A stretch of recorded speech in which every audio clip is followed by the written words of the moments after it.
All right, welcome to The Explainer. Today, we are breaking down a story of just absolute, sheer, off-the-charts wish fulfillment. We're going to map out the insane journey of Chen Fei. He's a poor delivery rider who unlocks a system that literally turns him into a billionaire overnight. We'll track exactly how he navigates this extreme new wealth, exacts some incredibly satisfying revenge on everyone who looked down on him, and ultimately wins the heart of the campus goddess herself, Feng Yuan. Okay, let's just dive right into this.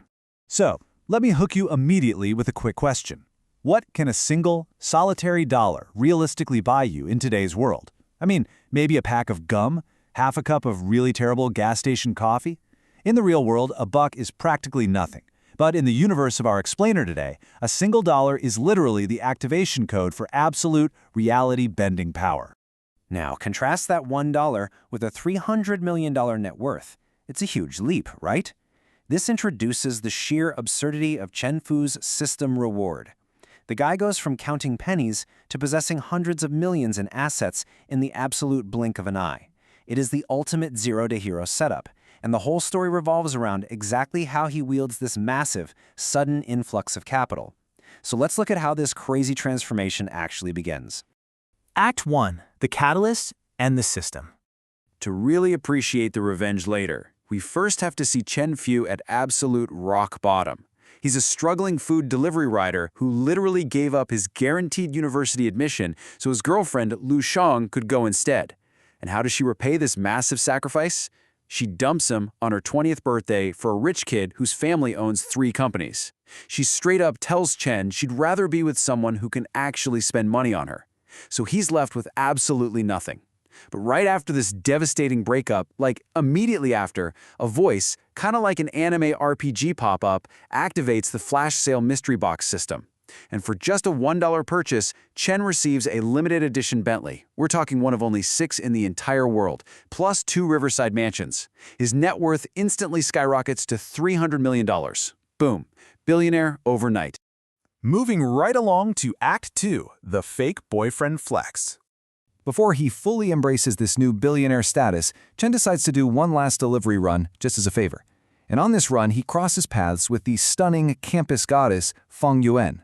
After this really hilarious misunderstanding where he thinks she's passed out but she's actually just doing yoga, she propositions him. She wants him to act as her fake boyfriend for the day, just to ward off a persistent suitor. Chen says sure, which brings us to his first major rivalry against Jin Fengzhou, who's the heir to the massive Jin group. Now Jin relentlessly mocks Chen. He tells Feng Yuan she'll end up crying on the back of a cheap e-bike. Jin even challenges Chen, claiming if Chen actually owns the Bentley parked nearby, he'll publicly apologize and call him daddy. So what does Chen do? He casually pulls out a lighter shaped like a car key to trick Jin for a second and then actually unlocks the $100 million Bentley.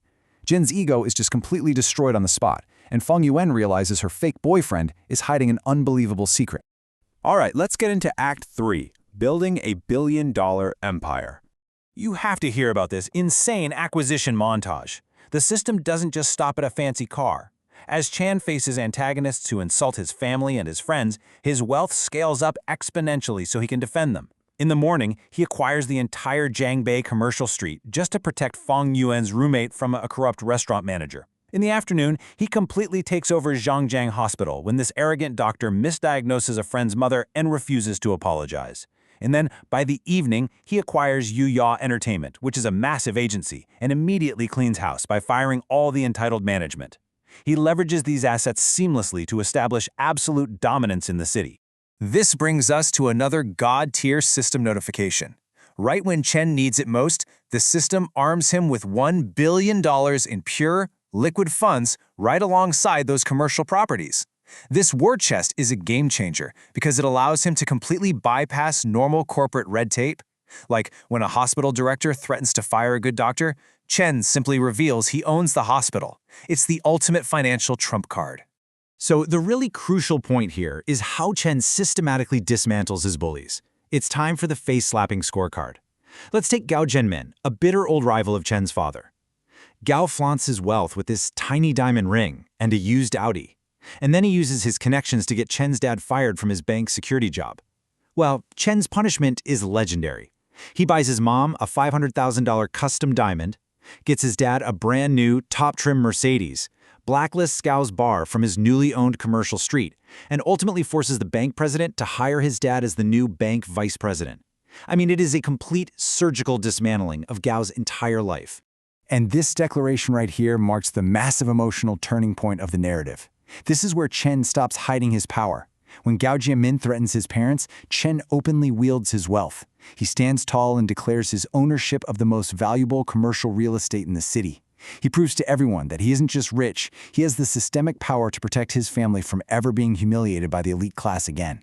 So let's quickly summarize the staggering weight of Chen's new empire as we ramp up to the climax of our explainer. He holds top luxury real estate, a prime commercial street, massive influence at the Citibank through his father's vice presidency, ownership of a major hospital, and control of a top entertainment company.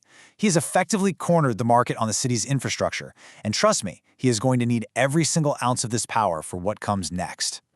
Which brings us to Act 4, the ultimate boss fight.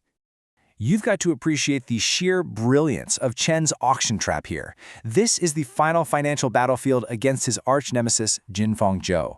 Jin actually mortgaged his family's assets for a $3 billion loan just to defeat Chen. Now, Chen's actual goal is 3 prime plots of land that are soon going to be designated as a $50 billion economic development zone.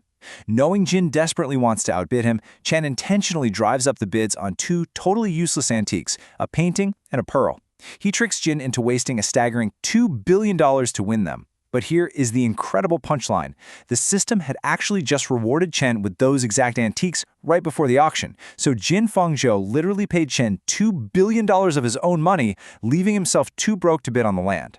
Chen then successfully secures the $50 billion development zone for a mere $520 million. Masterclass. But, cornering a villain financially makes them incredibly dangerous.